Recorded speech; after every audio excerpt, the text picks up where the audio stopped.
O pastor Maurício é pastor na Igreja Batista em Jordanópolis. Então, além de colega de ministério, ele também é professor lá no Seminário Batista Logos, onde eu dou aulas lá. E é um professor que os alunos gostam muito, é um professor muito bom. Mas a parte das suas qualidades, ele é um homem de Deus, por isso é uma alegria, viu, pastor, receber. E por favor, que você pregue, que Deus possa usá-lo e que sejamos abençoados. Uma alegria ter você aqui. Deus abençoe.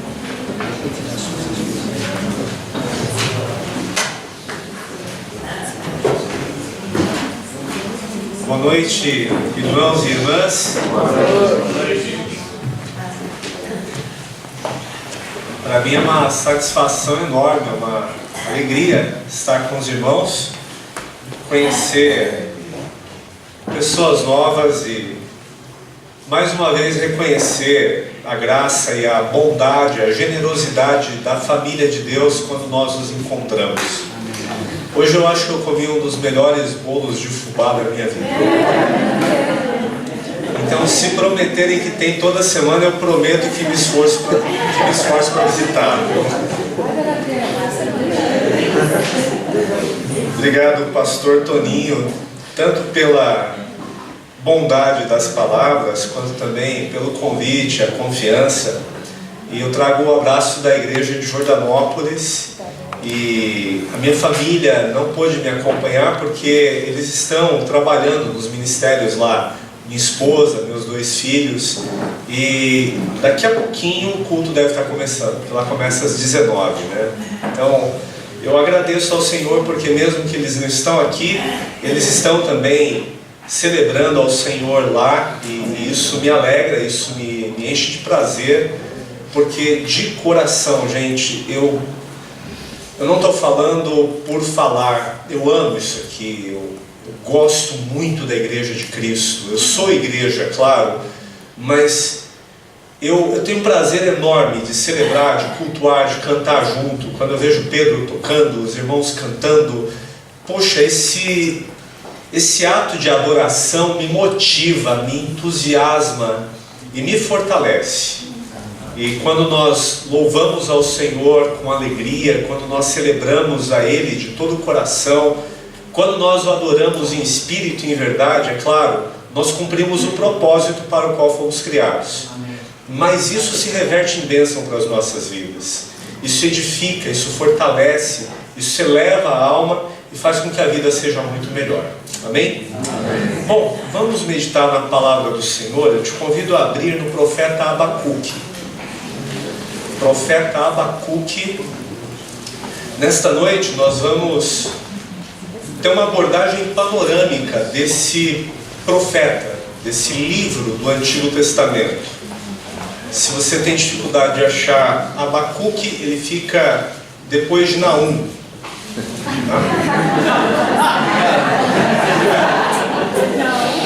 Sim. Para alguns seria mais ou menos assim, Naum, o que vem a seguir é na 2, mas aqui é Abacuque. Nós não vamos nos prender a um versículo específico, nós vamos ler alguns versículos, avaliar algumas questões dessa profecia e trazer aplicações na nossa vida, falando especialmente sobre o que significa viver por fé. Um grande desafio mesmo. Nós vamos avaliar isso à luz desse texto, à luz dessa profecia, e eu espero que através disso Deus fortaleça, abençoe e edifique a tua vida. Vamos começar lendo o capítulo 1, os 4 primeiros versículos. A palavra diz assim: advertência revelada ao profeta Abacuque. Até quando, Senhor, clamarei por socorro sem que tu ouças? Até quando gritarei a ti violência sem que traga salvação? Por que me fazes ver a injustiça e contemplar a maldade? A destruição e a violência estão diante de mim, a luta e conflito por todo lado. Por isso a lei se enfraquece e a justiça nunca prevalece. Os ímpios prejudicam os justos e assim a justiça é pervertida. Vamos orar? Pai querido, muito obrigado por tudo que o Senhor já nos deu aqui juntos, pela adoração, pelo louvor, pelas orações que foram proferidas. Agora nós te agradecemos pela tua palavra. Eu pessoalmente creio, Pai, que ela é plenamente inspirada pelo Senhor, que ela é infalível, que ela é inerrante e que ela traz toda a tua vontade para as nossas vidas. Então, clareia o nosso entendimento para que nós possamos hoje crescer um pouquinho mais na compreensão das Escrituras. E pelo poder do teu Espírito, ajuda-nos também a colocar em prática os princípios que encontramos aqui. E nós prometemos dar ao Senhor, e somente ao Senhor, todo louvor, toda adoração, toda honra e toda glória. Pai, anula o meu eu, a minha carnalidade, a minha humanidade, e usa a minha vida para que a tua palavra chegue aos corações, para que o teu nome exclusivamente em Cristo Jesus seja engrandecido. Faz calar, portanto, toda a voz humana dentro dos nossos corações, nas nossas mentes, para que através da pregação da tua palavra possamos ouvir com clareza a voz do Senhor. Assim nós te agradecemos, orando sempre em nome de Jesus. Amém. O profeta Abacuque é um ilustre desconhecido, porque nós não temos qualquer informação bibliográfica e nós não temos nenhuma informação biográfica a seu respeito. Sequer nós conseguimos mapear o significado do seu nome, que na questão de judeus, de hebreus, no Antigo Testamento, sempre carrega consigo um significado importante sobre a origem da pessoa, sobre a vida da pessoa, ou sobre a missão de vida que essa pessoa vai ter da parte de Deus. As maiores evidências que nós encontramos por estudo é que Abacuque é um nome de origem acadiana e que talvez signifique abraço, abraçar, aquele que abraça. E isso não comunica muita coisa para nós. Nós não sabemos de onde ele veio, nem para onde ele foi. Nós não sabemos quem são os seus pais, nem sabemos se ele deixou descendentes. E a profecia de Abacuque também é uma profecia muito diferente. Porque se você ler com atenção os 3 capítulos, você vai notar que há um diálogo do profeta com Deus. E um diálogo interessantíssimo, porque o profeta está questionando Deus. O primeiro questionamento que nós acabamos de ler, ele traz um peso, uma gravidade muito grande. O profeta em momento algum está questionando o caráter santo de Deus, nem o poder altíssimo, soberano do Senhor sobre tudo e sobre todos. Mas ele está questionando Deus sobre a aplicação da justiça. E em tempos conturbados, para ser resumido e sintético, nós acreditamos que Abacuque foi contemporâneo de Sofonias e de Jeremias, e que o seu escrito profético foi divinamente inspirado durante o reinado de Manassés, rei de Judá, o rei mais longevo, que reinou durante mais tempo, e certamente um dos mais ímpios da monarquia do povo hebreu. O povo vivia um caos moral e social. Judá, que era o reino do sul, as 2 tribos, Judá e Benjamim, estava vivendo a iminência de uma invasão inimiga. O reino do norte, as 10 tribos do país Israel, já não existia mais. Há mais de 100 anos os assírios haviam invadido, matado muita gente, deportado parte do povo e trazendo povos de outras nacionalidades para viver naquela porção de terra, que depois foi chamada de Samaria. E os samaritanos no Novo Testamento não se davam com os judeus, exatamente pelo fato de que quando os assírios invadiram o reino do norte, eles tiraram parte do povo e trouxeram povos diferentes. E esses povos diferentes, esses povos estrangeiros, misturaram-se com o remanescente do povo, o que para os judeus era uma abominação. Judá estava em vias de ser invadida. Os assírios foram detidos durante o reinado de Ezequias. E o império da Assíria já não existia mais nesse período. Os babilônios estavam controlando a antiga Mesopotâmia. O Egito surgia como grande potência mundial. E o reino de Judá, através de Manassés, consegue fazer um acordo político, uma aliança. E o Egito então passou a ser aliado e defensor daquele povo, daquela nação. E eles confiavam que a defesa do Egito seria suficiente para impedir uma invasão do Oriente. Eles seriam tributados, eles teriam que pagar imposto anual para os egípcios, mas isso era melhor do que ser vassalos e ser deportados pelos babilônicos. Só que durante os dias de Manassés, a corrupção aumentou muito, a violência social também, a criminalidade, os valores morais e principalmente a questão da espiritualidade estava praticamente morrendo. O povo estava demasiadamente secularizado, havia muita idolatria, seria banida depois pelo neto de Manassés, Josias, o último rei piedoso de Judá. Mas nos dias de Manassés era uma desgraça a espiritualidade do povo. Adoravam-se árvores frondosas, postes, ídolos, fazia-se altares para tudo e para todos. Mas mesmo assim, com a idolatria, o principal, aquilo que mais afetava a nação, era a falta absoluta de valores espirituais e religiosos. Porque mesmo a idolatria era uma adoração aparente. Ela já seria um mal em si por si. Mas eu pessoalmente consigo ainda valorar de uma maneira positiva um idólatra sincero. Eu não estou dizendo que a idolatria é boa, mas quando, com todo respeito, por favor, não me leve a mal se tem algum católico aqui. Eu discordo, por exemplo, da iconoclastia e da idolatria, a adoração dos ícones e das imagens. E eu discordo disso. A Bíblia fala que isso é errado, no Salmo 115.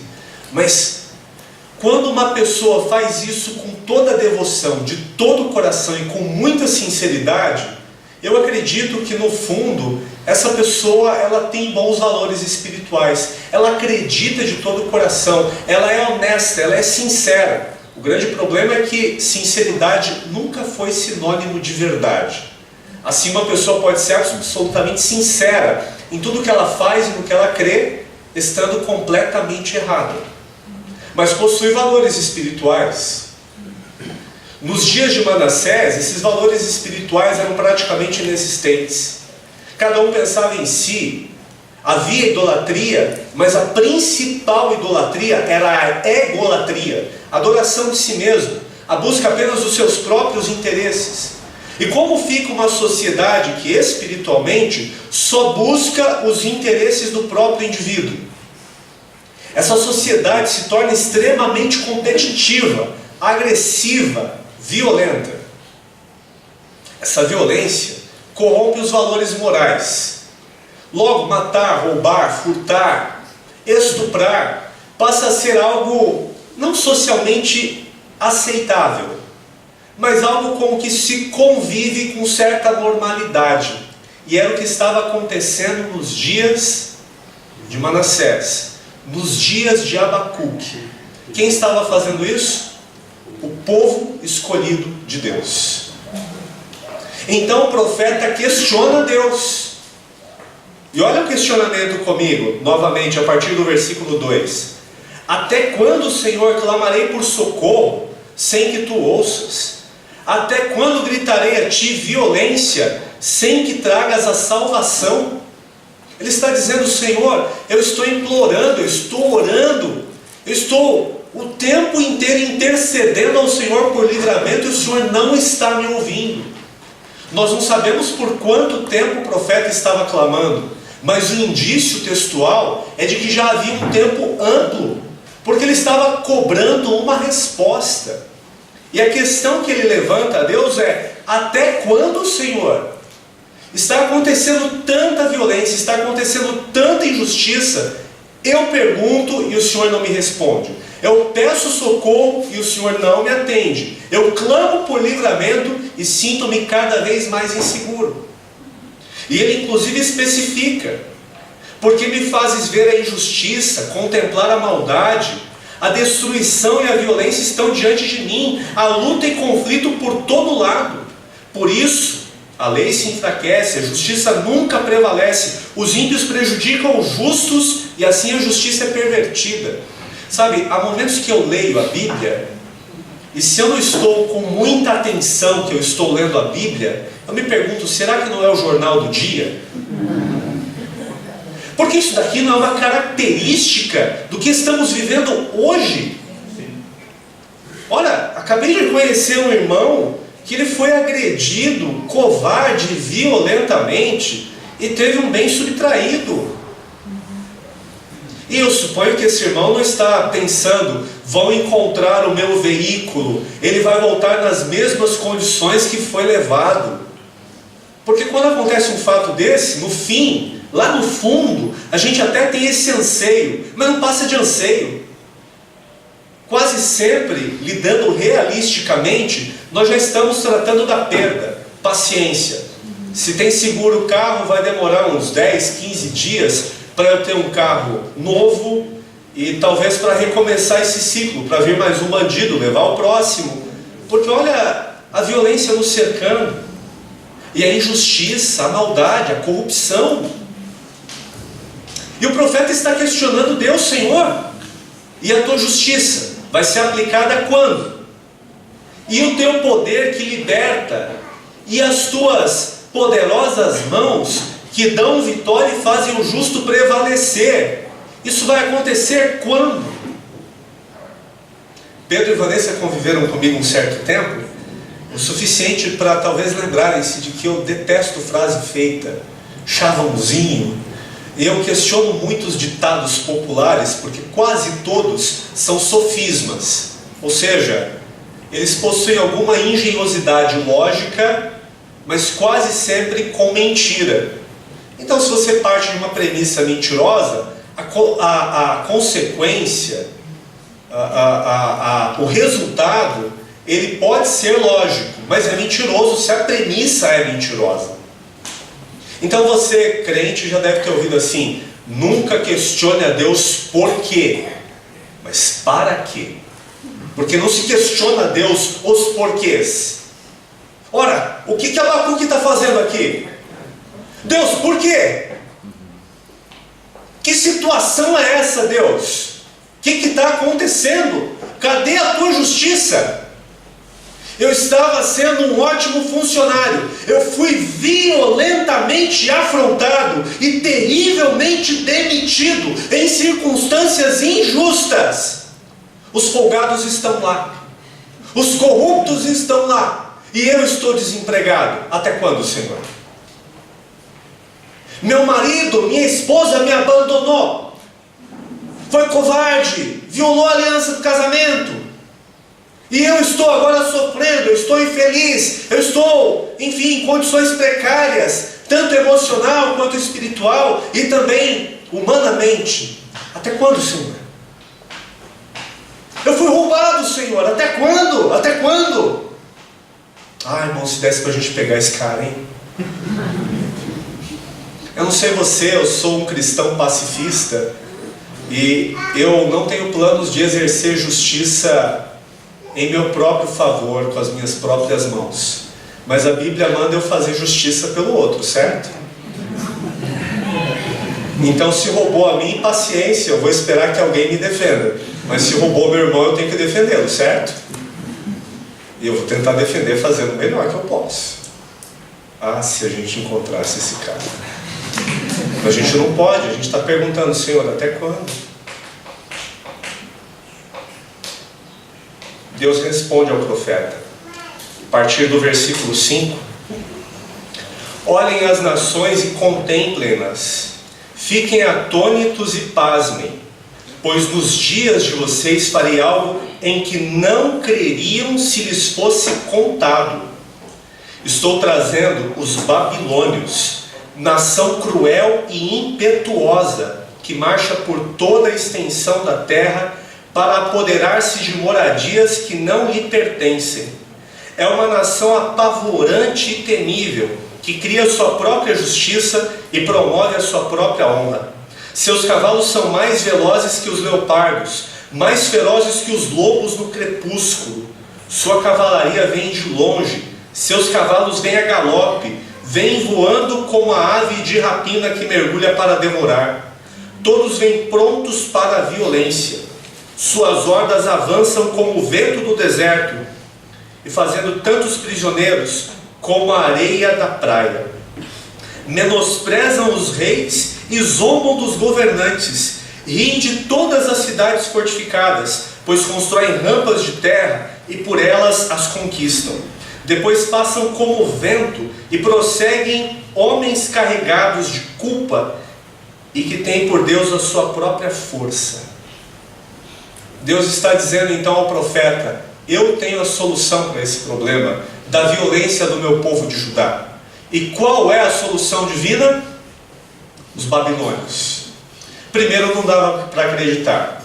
Os babilônios, eles estavam reconstruindo seu império. E os egípcios eram supostamente mais fortes.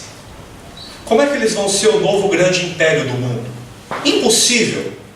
Nos dias do profeta Abacuque, ninguém acreditaria que os babilônios prevaleceriam contra os povos do Oriente Médio e do norte da África.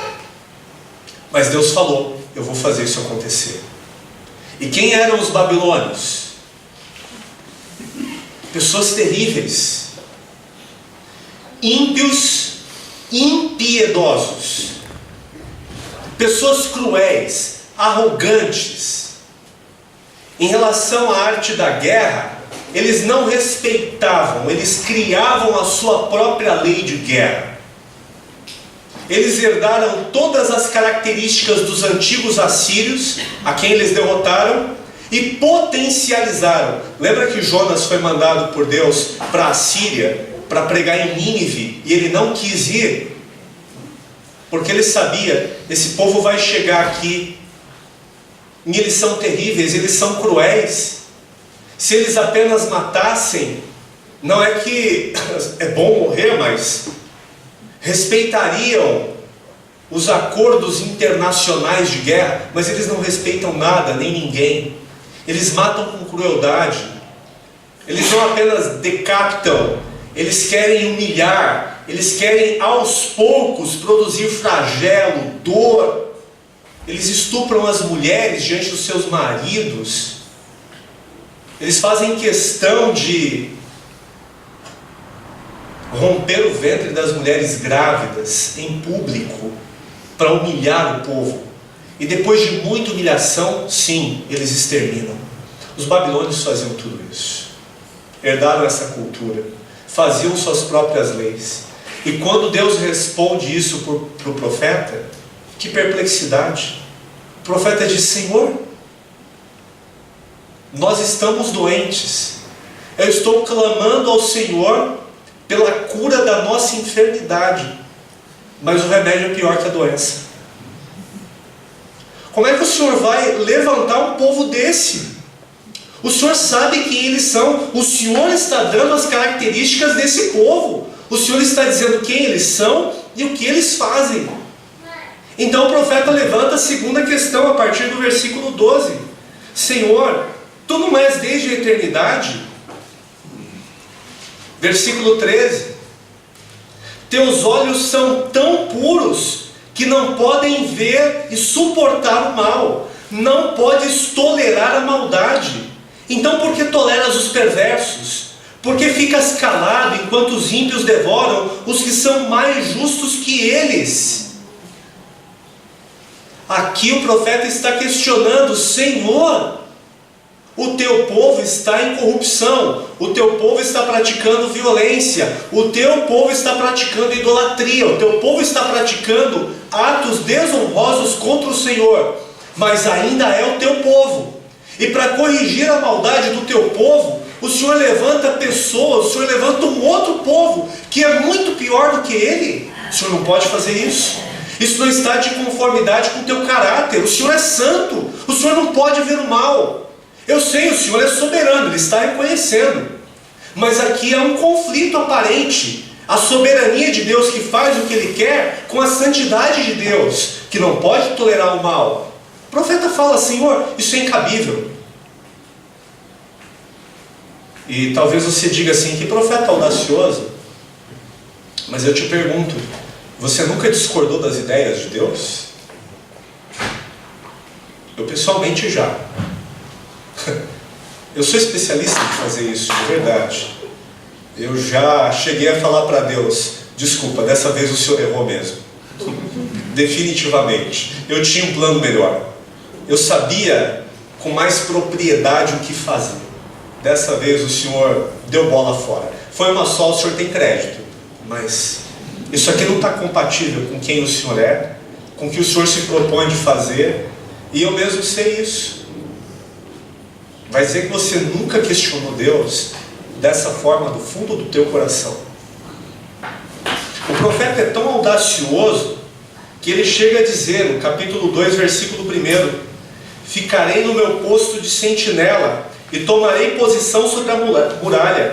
Aguardarei para ver o que o Senhor me dirá e que resposta terei à minha queixa. Ele diz, Senhor, santidade não é isso. Não é o jeito certo de fazer. Não é o modo certo de agir. Não é a melhor saída. E eu quero ver o que o Senhor me responde. Porque o meu questionamento é sério. E Deus torna a responder ao profeta a partir do versículo 2. Então o Senhor me respondeu, escreva claramente a visão em tábuas, para que se leia facilmente, pois a visão aguarda um tempo designado. Ela fala do fim e não falhará.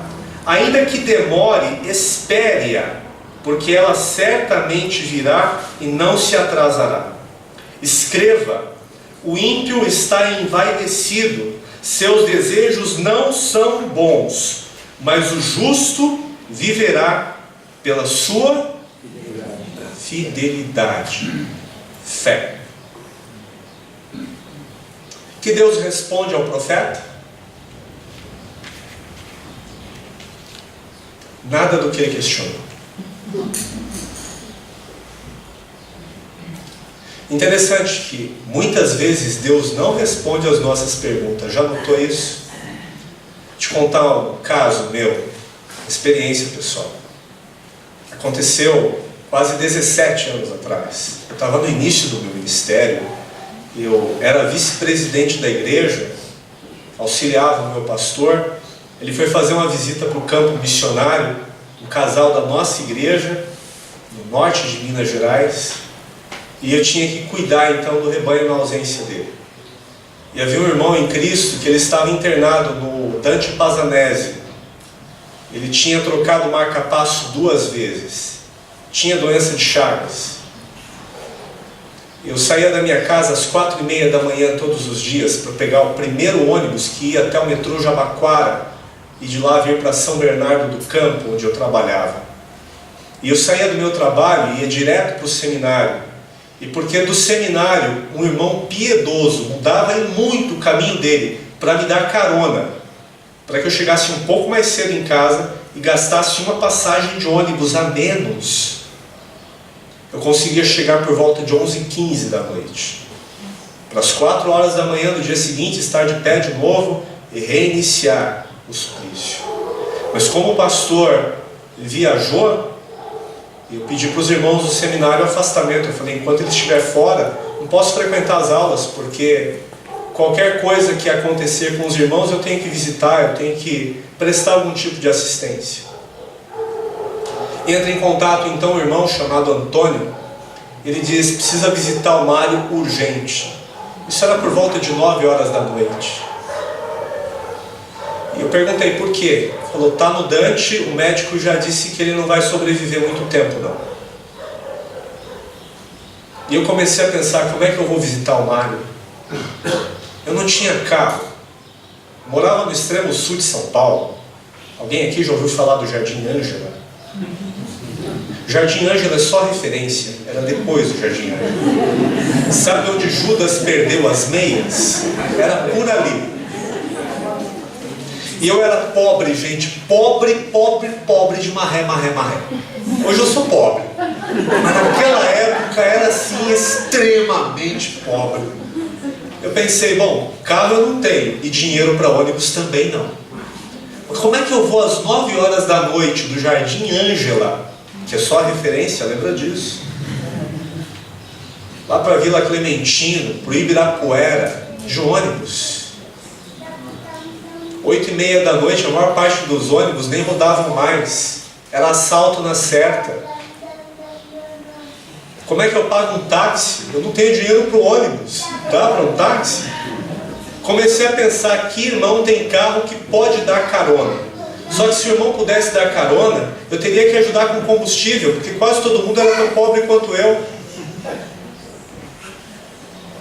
Mas enquanto eu estou tentando elaborar o plano para visitar o Mário, surge uma outra ligação, o Carlos. Maurício, estou aqui no Hospital do Servidor Público. O Abílio acabou de falecer. Abílio estava bem. 62 anos na época, saudável. Ele teve um infarto fulminante. Acontece. Falou, não precisa vir aqui para o hospital, mas vai para a casa dele, tinha 3 filhos, eles estão lá em desespero. Vê o que você consegue fazer ali para consolar e já vai preparando o funeral. A esposa dele, a Graça, quer fazer o funeral na igreja. Eu falei, mas como? Vai trazer o corpo de lá para cá, para o extremo sul, e depois levar? Isso não tem sentido. Mas é o que ela quer, vamos fazer. E eu consegui sair da casa da Graça por volta de 15 para meia-noite. Eu cheguei na minha casa cansado. A minha esposa estava ainda de pé, eu só tinha o meu filho mais velho, Maurício Filho. Ele já estava dormindo. Falei, Ana, vamos ajoelhar aqui, vamos orar. E a minha oração foi, Senhor, segura o Mário. Deus dá pelo menos mais 2 dias, o ideal é 15, porque aí o pastor volta. Mas se o Senhor der 2 dias para o Mário, já é um bom negócio. Em nome de Jesus. Claro, a oração não foi exatamente assim, né? Mas irmãos, eu não estou falando isso que vou dizer com acréscimo. Foi nós terminarmos de orar, o telefone toca. Era o Antônio. Não precisa vir visitar o Mário não, prepara o funeral. Eu surtei e falei, Deus, desculpa, isso aqui está errado. E outra, o senhor tem que responder as perguntas que a gente faz. O senhor não precisa responder o que a gente não perguntou. Muda de assunto assim? Que negócio é esse? Eu sei, o senhor é Deus, o senhor que manda, mas vamos acertar os ponteiros aqui. Não te aconteceu isso alguma vez na vida? Talvez não em casos de vida ou morte, mas em situações que você considerava muito importante para você, para a tua família, para os teus negócios, para os teus pais, para os teus filhos. Por que Deus faz isso? Nós não temos uma resposta, mas podemos ter a certeza de que Deus não presta contas a ninguém. Ele é o soberano, amém? Amém. Ele é o todo-poderoso, Ele é a autoridade máxima. Ele determina, Ele decreta, Ele manda. E todo o universo cumpre as ordens do Senhor. Amém. Alguém que também questionou Deus de modo relativamente semelhante a Abacuque, Jó, e que foi confrontado posteriormente por Deus. Deus se propôs de responder aos questionamentos de Jó. Mas Deus antes fez perguntas para ele e disse, se você responder o que eu tenho para perguntar, eu também respondo as suas perguntas. Onde é que você estava quando eu criei o mundo? Quando eu estabeleci o globo terrestre no meio do nada? Quando eu prendi as águas no meio dessa imensidão? Onde é que você estava quando eu criei os grandes monstros marinhos? Onde é que você estava quando eu criei as coisas que você contempla? flores, frutos, pássaros. E Jó então teve que se humilhar e dizer: Senhor, me perdoa, eu não posso questioná-lo, eu não tenho essa autoridade, eu fiz isso porque eu só te conhecia de ouvir falar, mas agora eu tenho intimidade com o Senhor e estou humilhado, estou envergonhado de quem eu sou, porque o Senhor é soberano. O Senhor faz o que quer, com quem quer, quando quer, onde quer, e Ele é soberano. Amém? Amém. Ele não responde para Abacuque dentro da expectativa de resposta que Abacuque teria, mas ele diz algo fundamental no versículo 4: escreva o ímpio, tanto o povo de Judá quanto o povo da Babilônia está envaidecido, seus desejos não são bons, mas o justo viverá pela sua fidelidade, pela sua fé. E a pergunta então é: o que significa viver por fé? E o que eu me proponho de, nesta noite, fazer com que você biblicamente creia e viva, é que viver por fé é confiar que Deus cumprirá as suas promessas, mesmo de modo contrário às circunstâncias. Isso é viver por fé. Nós temos basicamente dois conceitos de fé: um subjetivo e um objetivo. Conceito subjetivo de fé é quando uma pessoa diz: eu tenho boa expectativa, eu tenho esperança de que coisas boas vão acontecer, eu tenho uma atitude mental positiva. Essa fé subjetiva pode ser até mesmo uma expressão do tipo: eu creio em Deus. Ora, o que significa crer em Deus? Tiago vai dizer: os demônios também. Aliás, eles creem a ponto de se estremecer, e às vezes você crê e não estremece. Qual a grande vantagem de dizer crer em Deus? Tem gente que diz que crê em Deus e crê também no Saci Pererê. Creio em Deus, tá, e daí? Essa fé subjetiva quase sempre é mais enfatizada no meio evangélico. Você tem que ter fé, você tem que esperar que coisas boas vão acontecer. E aí criam-se aqueles chavões, né? Fé é você dar o passo para depois Deus colocar o chão. Isso é coisa de tonto, isso é coisa de estúpido. Fé é você dar o passo se Deus mandou dar o passo. Não é colocar o pé no nada, porque senão você vai cair e depois vai dizer: por que deu errado? Porque você foi tonto. Simples. Às vezes, a nossa fé subjetiva está elevadíssima. Obrigado, irmão. Eu vou voltar aqui, já são 2.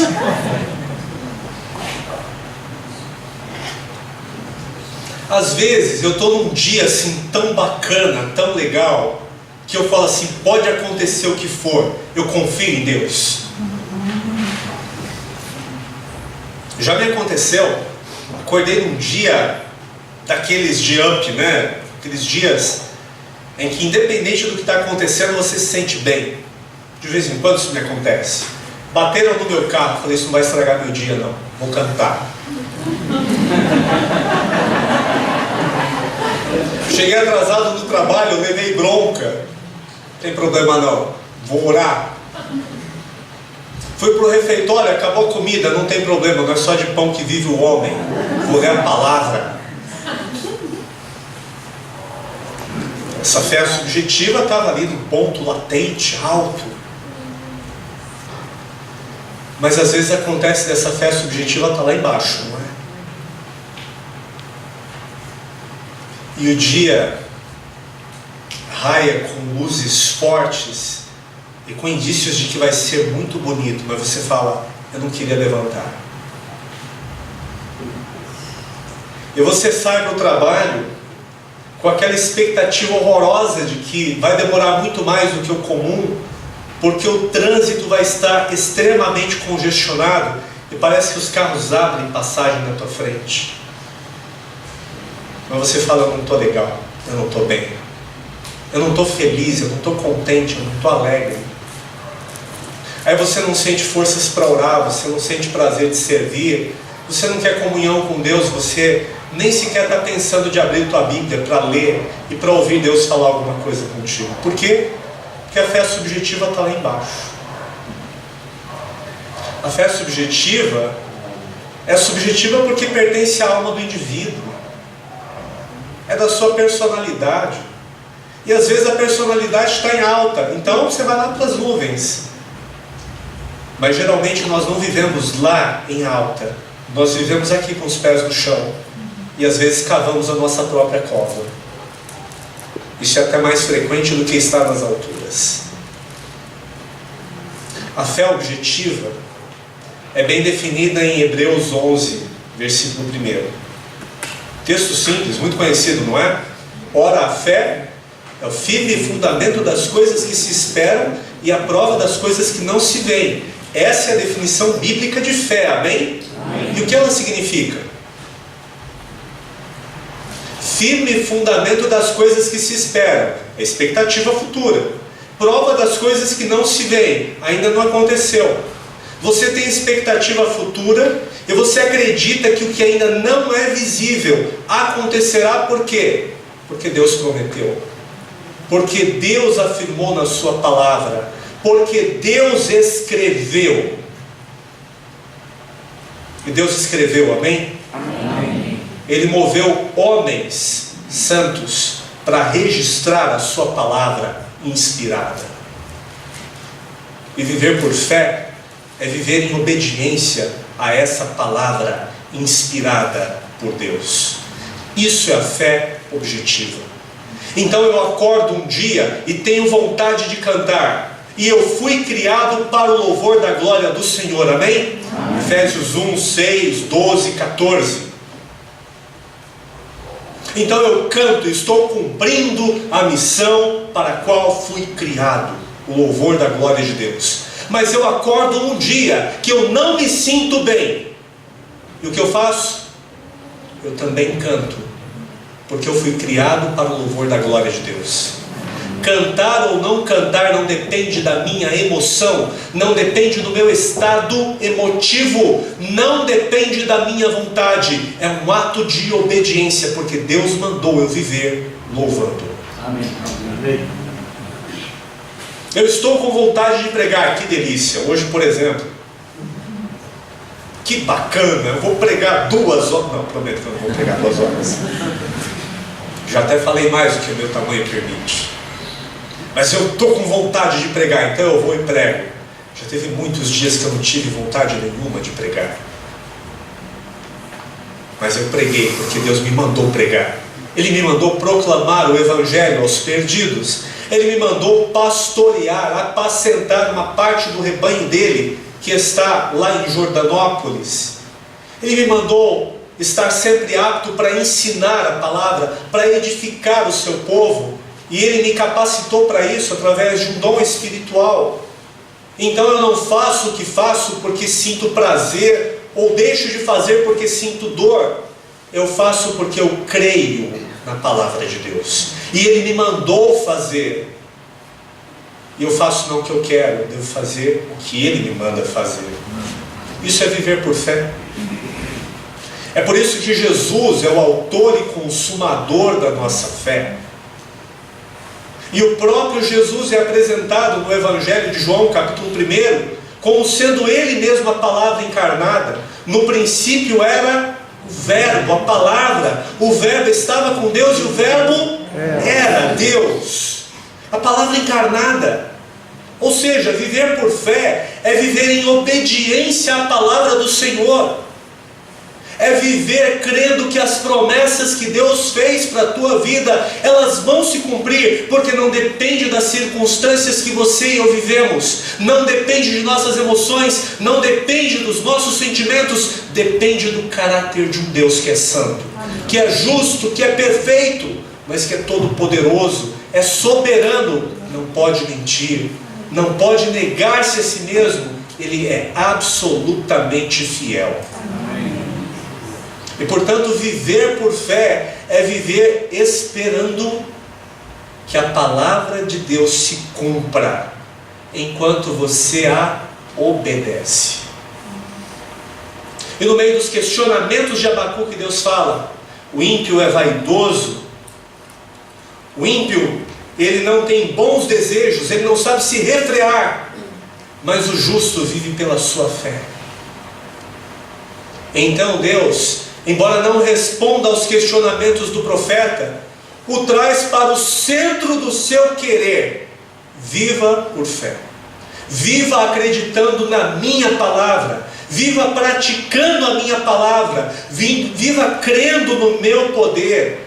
Viva crendo que eu vou cumprir tudo que eu prometi. E nós sabemos muito bem pelo profeta Isaías que a palavra de Deus não volta vazia. Ela cumpre todos os propósitos para os quais Deus enviou. Amém?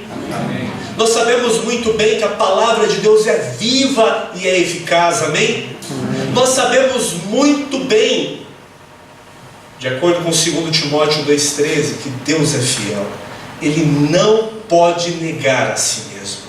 Ele vai cumprir o que ele prometeu. No caso do profeta Abacuque, Deus estava desafiando-o a voltar para as alianças, a voltar para os pactos. Eu não prometi a Abraão, Isaque e Israel que daria essa terra por possessão eterna a eles? O pecado do povo de Israel, o pecado do povo de Judá poderia invalidar essa promessa de Deus? Não. Eles podem perder a posse transitória dessa terra, mas ainda que eles sejam espalhados, foi promessa de Deus, pelos 4 cantos da terra, eu os trarei de volta, os congregarei aqui mais uma vez, e os farei poderosos, farei com que eles cresçam novamente, se multipliquem, e tenham alegria e paz na minha promessa. Deus não fez uma promessa a Davi, de que não faltaria descendente sobre o seu trono? Abacuque, você não lembra desse pacto? Você não lembra desse compromisso? Não lembra dessa aliança? Manassés vai passar, o filho de Manassés vai passar, o neto de Manassés, mas a dinastia davídica não. E pelo Novo Testamento nós sabemos que já há o descendente eterno de Davi preparado para sentar no trono. Amém? O nosso Senhor Jesus, filho de Abraão, filho de Davi. Deus então prossegue dizendo ao profeta: os babilônios serão o meu instrumento para corrigir o povo, mas eles são moralmente responsáveis por toda a sua maldade, e eu vou também puni-los, eu vou também julgá-los, eu vou exercer justiça sobre eles. Há 5 ais referentes ao povo da Babilônia que serão cumpridos, que foram integralmente cumpridos, porque isso aqui é passado. Mas Deus fala: o meu compromisso com o meu povo, a minha aliança não será invalidada. Então não viva com o olhar das circunstâncias, viva confiando na palavra do Senhor, nas promessas do Senhor. Esse é o nosso grande desafio hoje, irmãos. Nós vivemos dias terríveis, os tempos trabalhosos dos quais Paulo falou a Timóteo na sua 2ª carta, aquelas 19 características da sociedade dos tempos dos fins, são mais do que nunca manifestas nos nossos dias. Pessoas arrogantes, amantes de si mesmas, presunçosas, avarentas, desobedientes a pais e mães, ingratas, profanas, sem afeição natural, sem respeito aos contratos. Ora, o que nós estamos vendo? A violência disseminada, a corrupção do nosso país. O desafio é fazer o que Paulo mencionou na 2ª carta aos Coríntios, capítulo 5, versículo 7. Nós não andamos por vista, nós andamos por fé. E o que é andar por fé? O que é viver por fé?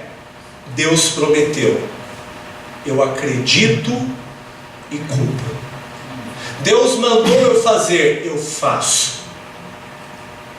Isso é viver por fé. Isso é confiar no Senhor. Porque para nós Ele tem promessas também igualmente grandes. Ele fez uma aliança eterna conosco. A nova aliança que há no sangue de Cristo Jesus. Ele prometeu que perdoa os nossos pecados. Amém? Amém. Ele prometeu que justifica as nossas vidas. Ele prometeu que nos santifica à medida que nós andamos com Ele. Ele prometeu que vai nos glorificar. Ele prometeu que vai nos levar para viver eternamente com Ele. Ele prometeu que enquanto nós estivermos aqui, estará conosco todos os dias. Ele prometeu que vai nos guardar, que vai nos proteger. Ele disse que não vai nos tirar desse mundo imediatamente, que vai nos livrar do maligno, da maldade. Não de que nós soframos os efeitos do mal que está no mundo, mas de proteger o nosso coração, para que nós não nos entreguemos a esse mal, para que nós não capitulemos a maldade, mas que fiquemos firmes no Senhor. Ele prometeu que vai nos sustentar, que não vai faltar o que comer, que não vai faltar o que vestir. É que às vezes, se você quer vestir grife, vai ser difícil mesmo. Mas Ele prometeu que o que vestir você vai ter, o que comer também. Então, claro, não adianta falar: Deus, churrasco hoje. Às vezes vai vir um pãozinho com... Não, mortadela não, vai vir uma coxinha. E aí você come, dá graças ao Senhor. Ele fez promessas maravilhosas para nossas vidas. Ele prometeu que a maldade não vai se perpetuar, que haverá um dia em que Ele vai executar a justiça sobre tudo e sobre todos. Mas Ele prometeu que nós, os que estamos em Cristo, não temos mais qualquer receio desse dia de juízo, porque para nós não há nenhuma condenação. Amém. Romanos 5, 8. 5:1 é porque nós fomos justificados pela fé. E o que é essa justificação da fé? Deus prometeu que enviaria o Messias para o mundo para nos salvar. E Ele enviou. E o Messias cumpriu a obra expiatória no nosso lugar, pagando o preço dos nossos pecados, nos concedendo perdão, a vida e a salvação. Ele tem promessas maravilhosas para nós. E como fez com o profeta Abacuque, está fazendo hoje com você e comigo, desafiando-nos a viver por fé. Não é a fé subjetiva, viu? Não é você falar assim: uau, olha o que eu ouvi essa noite, eu estou empolgadíssimo. Não. Olha o que está aqui nessa palavra. Estude, examine as Escrituras. Não foi a ordem de Jesus lá em João 5,39? Examinem as Escrituras, porque vocês cuidam ter nela a vida eterna, e essas Escrituras testificam de mim.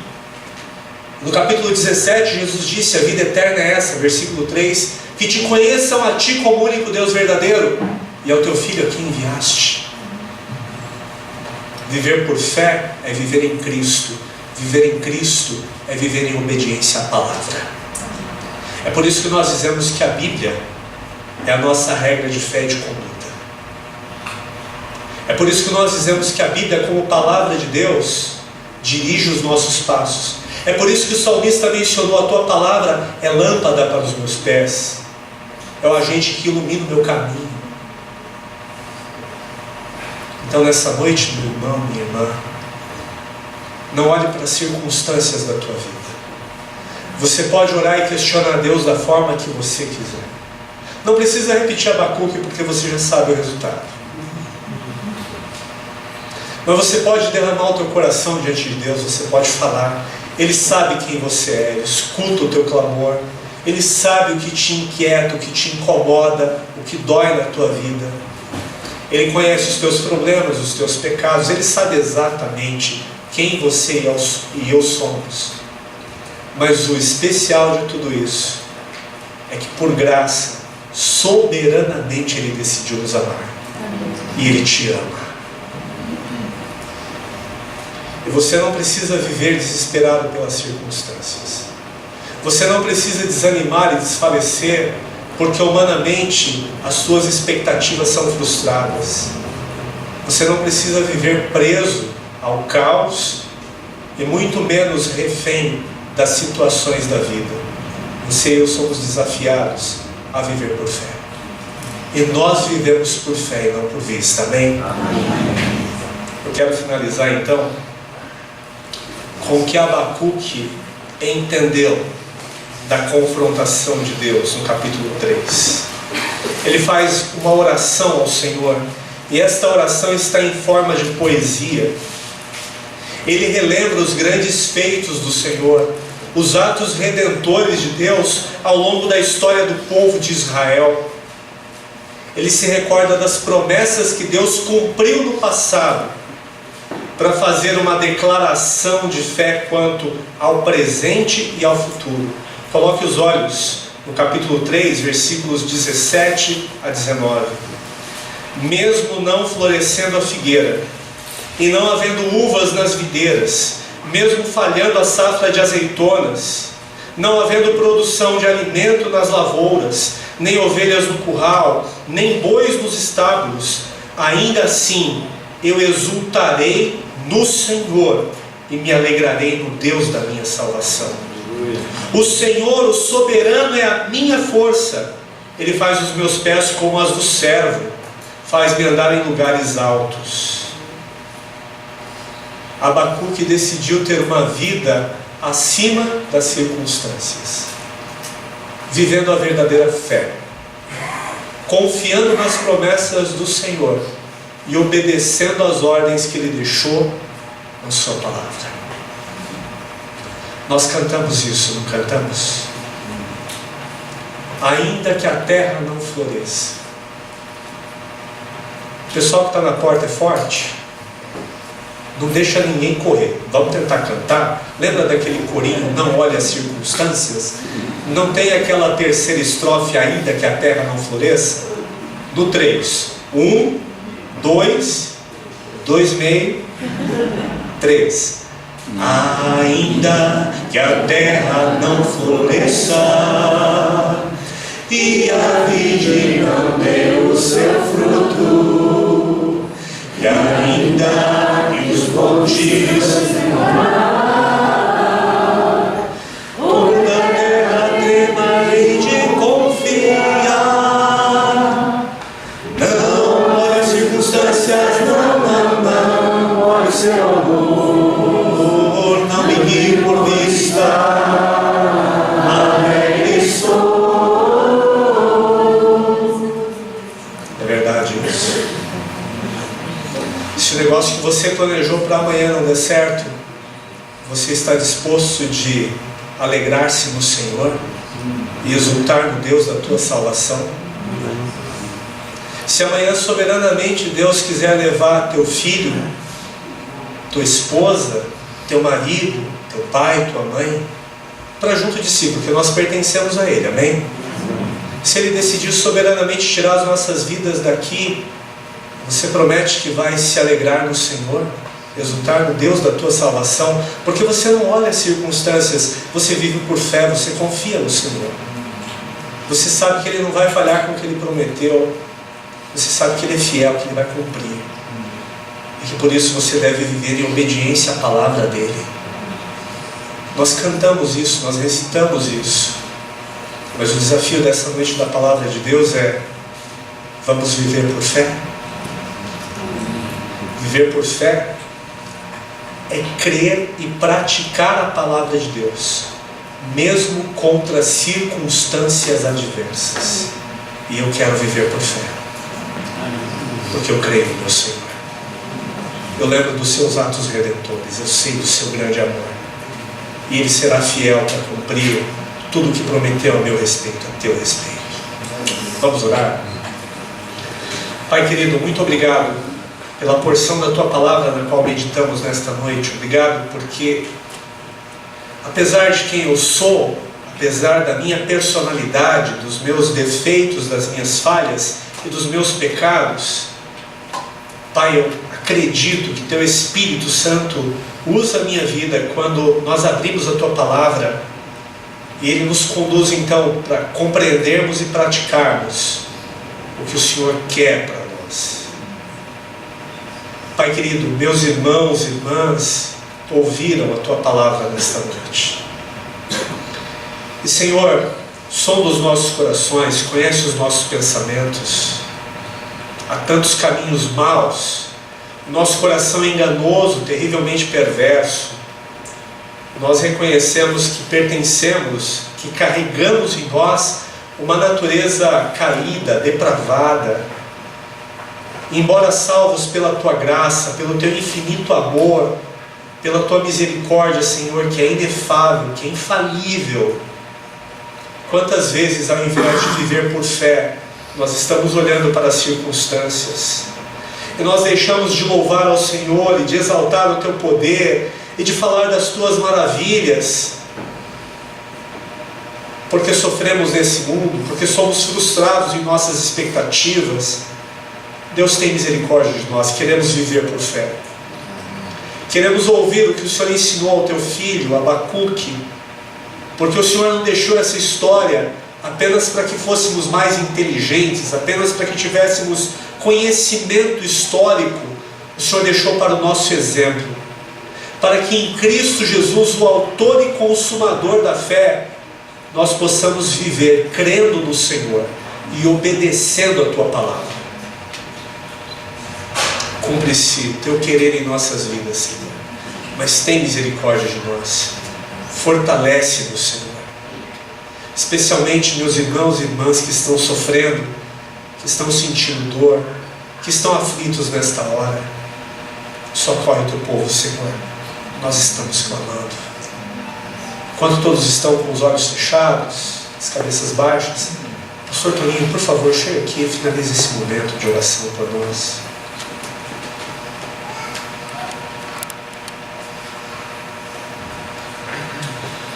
Deus querido, nós ainda em oração queremos agradecer ao Senhor, porque verdadeiramente a Tua palavra é viva, é eficaz, ela é cortante, ela penetra o nosso mais íntimo. E, ó Deus, eu já orava ali, quero reiterar que Tu possas aplicar a Tua palavra aos nossos corações. E eu sei que há irmãos nossos que estão em angústia, em dificuldades. Fala esses corações, ó Deus, encoraja, fortaleça. Aquele que talvez, como eu, pensa que está forte, ó Deus, que o Senhor de fato coloque-nos nos nossos lugares, para que nós reconheçamos a nossa pequenez e a Tua grandeza, para podermos sempre lembrar que toda a suficiência vem do Senhor. E, ó Deus, obrigado pela instrumentalidade do Teu servo, o pastor Maurício, que veio aqui e trouxe esse desafio para a nossa vida, a partir de Abacuque, e que de fato a Tua palavra desafia o nosso coração para andarmos por fé, Senhor, não dependendo das circunstâncias.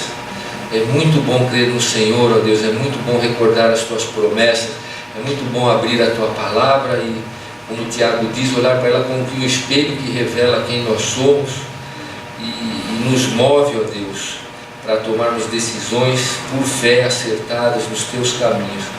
Te louvamos, ó Pai, te agradecemos. Muito obrigado, Papai, em nome de Jesus. Amém. Amém. Amém. Deus nos abençoe.